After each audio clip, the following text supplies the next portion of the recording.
আমরা এমন একটা পাহাড়ে কিছুটা দূর আসছি, কিছু দূর এসে বানর দেখা পেয়েছি। দেখেন, ফাইনালি আমরা উঠে গেলাম চন্দ্রনাথ পাহাড়ের সেই চন্দ্রনাথ মন্দিরে।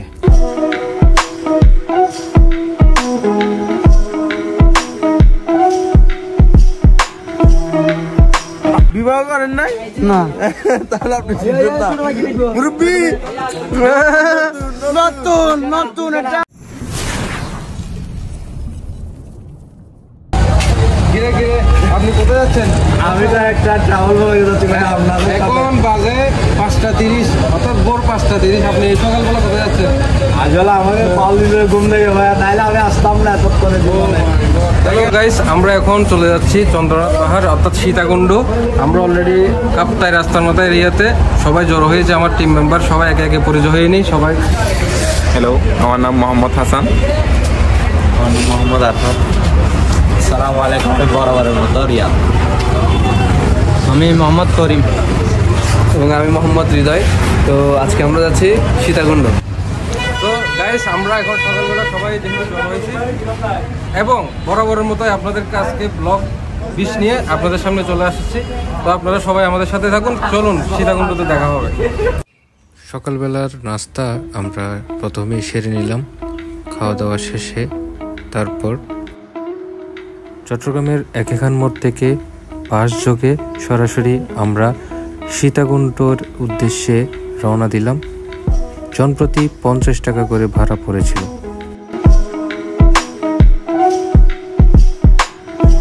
এই বাসটি করে এসেছিলাম এবং আমরা বাস থেকে নেমে পড়লাম সীতাকুণ্ড বাজারে। গাইস, আমরা গাড়ি থেকে নামবেন, নেমে অর্থাৎ রাস্তা পার হতে হবে আপনাদেরকে। রাস্তা পার হওয়ার পর নামার বাজার নামের ওভারব্রিজ সংলগ্ন যে এরিয়াতে চলে আসলাম। আপনাদের সুবিধার্থে আমি একটা হোটেলের ছবি জুম করে দেখাচ্ছি।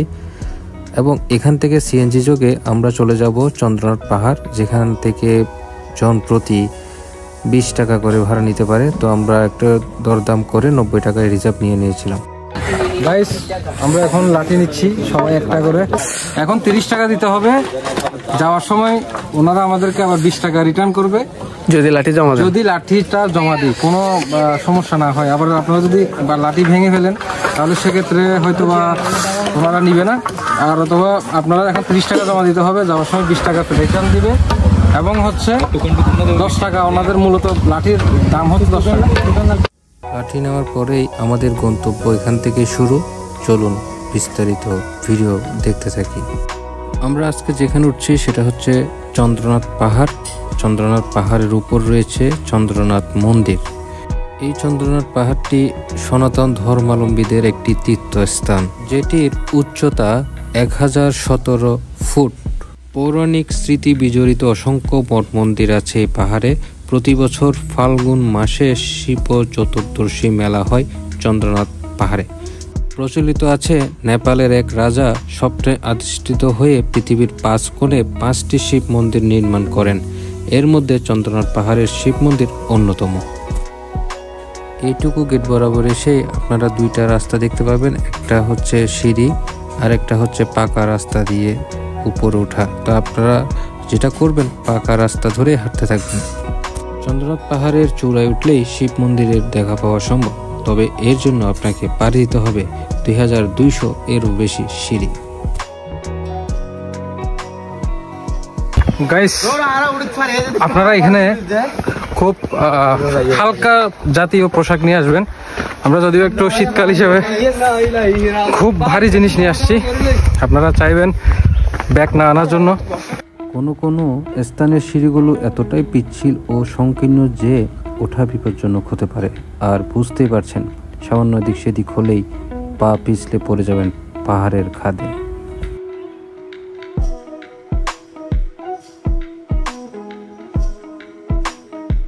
আমরা এমন একটা পাহাড়ে কিছুটা দূর আসছি, কিছু দূর এসে এই বানর দেখা পেয়েছি। দেখেন,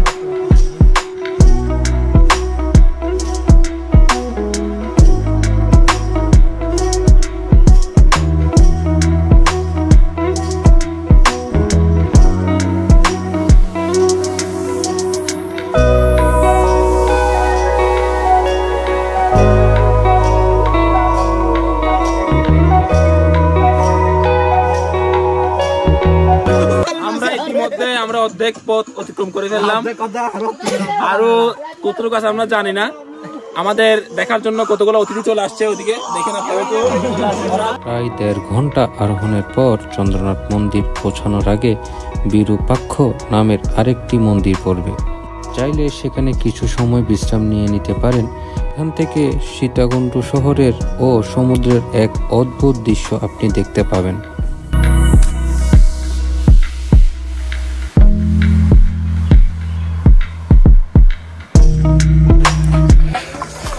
গাইস, আমরা তো মোটামুটি বলতে গেলে হাফ কিলো, বলতে গেলে অর্ধেক উঠছি। তবে এখানে একটা জিনিস খুবই ভালো লাগছে, আপনারা আসলে যারা একটু বয়স্ক, যারা একটু যেটা যদিও বা সনাতন ধর্মাবলম্বীদের তীর্থস্থান, আমার খুবই ভালো লাগছে। প্রত্যেকটা জায়গায় এই ধরনের সিটের ব্যবস্থা করে দিয়েছে এবং অনেক সুন্দর সিঁড়ির ব্যবস্থা করে দিয়েছে। এবং প্রত্যেকটা জায়গায় এই ধরনের দেখেন, এই ধরনের একটা বাঁশ, যেটা দিয়ে সবাই ধরে ধরে উঠতে পারবে। সেই সাথে আপনারা একটা লাঠি নিয়ে আসবেন, এটা মাস্ট বি লাগবে লাঠিটা, কারণ এটা ছাড়া আপনি উঠতে পারবেন না। দেখেন আমরা অর্ধেক যাচ্ছি, কিছু সময় একটু রেস্ট নিতে পারছি, কারণ আপনি একটানা উঠতে পারবেন না, আপনাকে কিছুক্ষণ পর পর এই ধরনের সিটের ব্যবস্থা করা আছে। এই জিনিসটা খুবই ভালো লাগছে। চলুন আমরা উপরের দিকে যাই। ফাইনালি আমরা উঠে গেলাম চন্দ্রনাথ পাহাড়ের সেই চন্দ্রনাথ মন্দিরে। ধর্মগ্রন্থ ও ইতিহাসের মতে এখানে মহামুনি ভার্গব বসবাস করতেন। অযোধ্যার রাজা দশরথের পুত্র রামচন্দ্র তার বনবাসের সময় এখানে এসেছিলেন। তারা আসবেন জানতে পেরে মহামুনি ভার্গব এখানে স্নানের জন্য 3টি কুণ্ড সৃষ্টি করেন। এরপর রামচন্দ্রের স্ত্রী সীতা এই কুণ্ডে স্নান করেন। এরপর থেকেই স্থানের নামকরণ করা হয় সীতাকুণ্ড। আমরা মন্দিরের অপর প্রান্ত দিয়ে সিঁড়ি দিয়ে নিচের দিকে নামতে থাকলাম। আমরা যেহেতু শীতের মৌসুমে গিয়েছি, সেজন্য আমাদের দৃশ্যটা এমনই সুন্দর।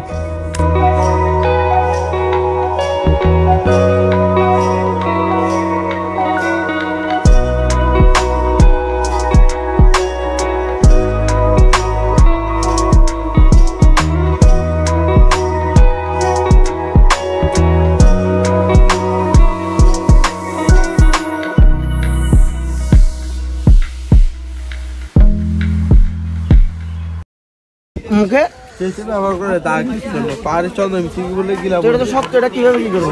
বিবাহ করেন নাই না, তাহলে আপনি চিনবেন না। মুরব্বি নতুন নতুন এটা